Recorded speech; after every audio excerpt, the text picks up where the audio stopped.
Des jours où le football cesse d'être un simple sport pour devenir un langage, une identité, une force qui rassemble. Aujourd'hui, ce langage parle congolais. Et le monde entier a entendu le rugissement des léopards.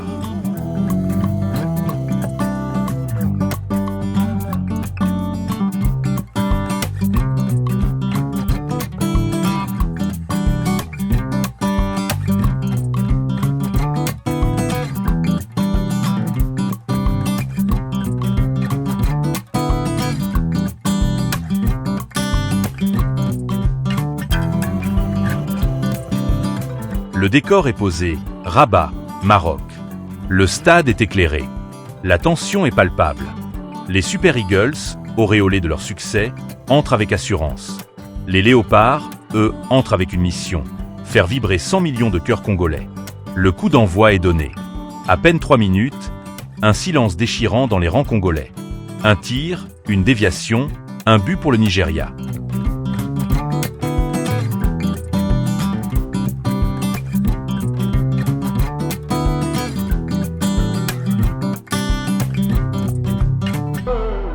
Il y a la détermination, la rage de ne pas laisser l'histoire se répéter. La RDC se regroupe, se réorganise. Les minutes passent, longues, lourdes. Le Nigeria presse, domine, menace. Mais les Congolais tiennent leur ligne, comme un peuple qui refuse de se coucher. Et puis, surgit ce moment d'or. La 32 minutes. Une combinaison parfaite, rapide, chirurgicale. Meshak Elia jaillit, frappe et transperce les filets.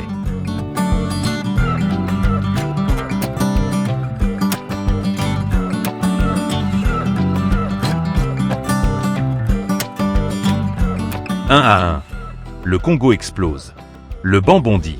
Les supporters partout dans le monde hurlent leur joie. Ce but n'est pas qu'une égalisation, c'est une résurrection. Le Nigeria chancelle. Le vent tourne. Le jeu se rééquilibre. À la pause, le match n'est plus le même. Les Super Eagles doutent.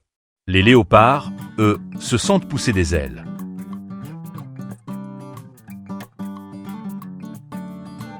La deuxième période commence avec un rebondissement. Victor Osimhen, le géant de l'attaque nigériane, blessé, ne revient pas. Le Nigeria perd son fer de lance. La RDC en profite pour imposer sa présence, son rythme, son courage. Les Léopards attaquent, pressent, s'élancent. Fiston Mayel fait frissonner les tribunes, Chancel Mbemba orchestre la défense comme un chef d'armée, Meshak Elia continue de menacer. Le Nigeria recule, recule encore, et le Congo avance. Le match devient électrique. Chaque passe compte. Chaque duel est un combat. On sent que les deux nations jouent pour bien plus qu'un score. Elles jouent pour une qualification, pour une histoire, pour une fierté. La fin du temps réglementaire arrive. Impossible de les départager. On file and prolongations. Prolongation, chapitre 3. Les prolongations sont une guerre mentale. 120 minutes de fatigue, de douleur, de doute. Mais la RDC refuse d'abdiquer. À la 94 minutes, Mayel marque. Mais dans la confusion, l'arbitre siffle avant la frappe. But annulé. Un instant qui brise, mais ne détruit pas. La RDC continue. Les Congolais jouent avec leurs tripes, avec leurs poumons, avec leur âme. Mais le ballon refuse d'entrer. Le Nigeria souffre, survit, espère. L'arbitre siffle la fin. Le destin se joue au tir au but.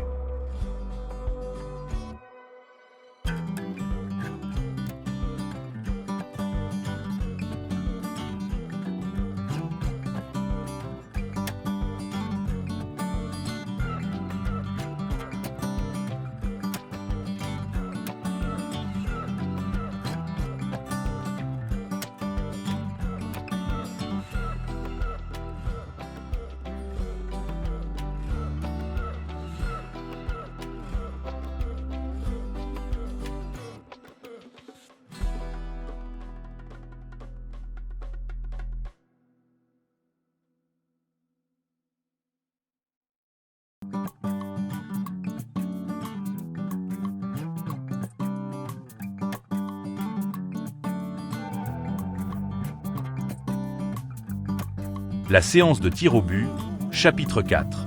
Les pénaltys. Cette loterie qui révèle les héros. À cet instant, un homme entre dans la légende, Timothy Fayulu. Entré pour la séance, les gants serrés, le visage grave, il devient le gardien du destin. Un tir-point. Un arrêt-point. Le Congo y Croit. Les joueurs avancent, frappent, marquent. Le score monte, la tension aussi. Toute une nation vit au rythme de ces ballons qui volent. Puis vient ce moment où la terre s'arrête de tourner. Le capitaine, Chancel Mbemba, s'avance. Tout le poids de la RDC sur ses épaules. Son regard dit tout. Calme, maîtrise, détermination. Il frappe punto. Il marque. Et dans une seconde, le Congo se libère. Le banc envahit le terrain. Les joueurs tombent dans les bras les uns des autres. Les drapeaux s'élèvent. Le peuple danse. Les léopards viennent de renverser les Super Eagles. La RDC est victorieuse. Analyse, chapitre 5. Cette victoire n'est pas un hasard. Elle est le fruit d'un groupe soudé, d'un encadrement technique visionnaire, d'un pays qui croit en ses enfants. La défense menée par Mbemba fut impériale. Le milieu, discipliné, combatif. L'attaque, inspirée, imprévisible.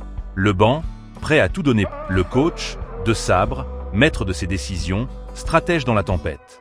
La RDC a montré un football intelligent, discipliné, patient. Une équipe qui sait souffrir sans sombrer. Une équipe qui sait frapper quand il faut. Une équipe qui joue avec le cœur. Le retour à Kinshasa, chapitre 6. Mais le récit ne s'arrête pas à Rabat.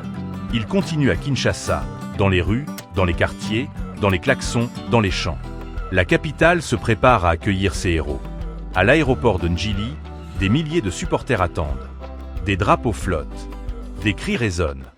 Des familles, des jeunes, des anciens. Tout le monde est là. Puis l'avion apparaît. Les léopards descendent. Et à l'instant où leurs pieds touchent le sol congolais, c'est une marée humaine qui se soulève. Chris. Danse. Lambs. Joie. Soulagement. Fierté. Le cortège démarre. Kinshasa explose en couleurs. Les léopards traversent la ville, acclamés par une foule infinie. Des enfants courent, des mères brandissent des drapeaux, des jeunes grimpent sur les camions, des chants fusent de partout. La ville bat au rythme du Congo. Direction, le stade des Martyrs. Là-bas, le président de la République, Félix Tshisekedi, attend l'équipe. Non pas comme un chef d'État recevant des sportifs, mais comme un père recevant ses fils qui reviennent de la guerre, victorieux. Merci encore une fois pour ce premier mot, les gars. Merci de tout cœur au nom de toute la nation. Vous n'avez aucune idée de la joie et de l'espoir que vous avez apporté. Chacun de vous, quel que soit le rôle qu'il a joué, vous êtes tous formidables. C'est vrai que nous avons, à mon avis, fait le plus dur, je pense. J'espère, parce que l'Afrique, le niveau aujourd'hui en Afrique, il est très élevé. Je crois qu'on a fait le plus dur, mais ce qui reste à faire est tout aussi dur aussi, surtout émotionnellement, parce que là, vous allez vraiment ressentir la pression encore plus. Vous avez vu cette ovation improvisée, on va dire, qui vous a été faite aujourd'hui, cet accueil. Ben, dites-vous bien que quand vous aurez décroché cette qualification, ce sera 10 fois plus que ce que vous avez vu aujourd'hui. Donc restez concentrés s'il vous plaît les gars. Ce qui reste à faire est vraiment, c'est vraiment, j'allais dire dur, c'est dur. Ne croyez pas que la partie est gagnée. J'ai toujours dit que vous étiez les meilleurs, que nous avons le meilleur coach, mais attention, ne nous emballons pas, ne jouons pas sur notre assurance en étant convaincu qu'on va gagner. Non, il faut mouiller le maillot comme vous l'avez fait hier. Hier, c'était encore même mieux que le Cameroun. On a quand même souffert contre le Cameroun. Mais hier, franchement, surtout en deuxième mi-temps, et les prolongations, il nous manquait plus que le but. Donc vous avez été splendide. Le stade est plein. Les chants montent. Les léopards rentrent. Et le pays entier rugit. Signification, chapitre 7. Ce moment dépasse le football. C'est une guérison nationale. Une respiration collective. Une preuve que malgré les difficultés, malgré les défis, malgré les nuits sombres, le Congo possède une lumière immense.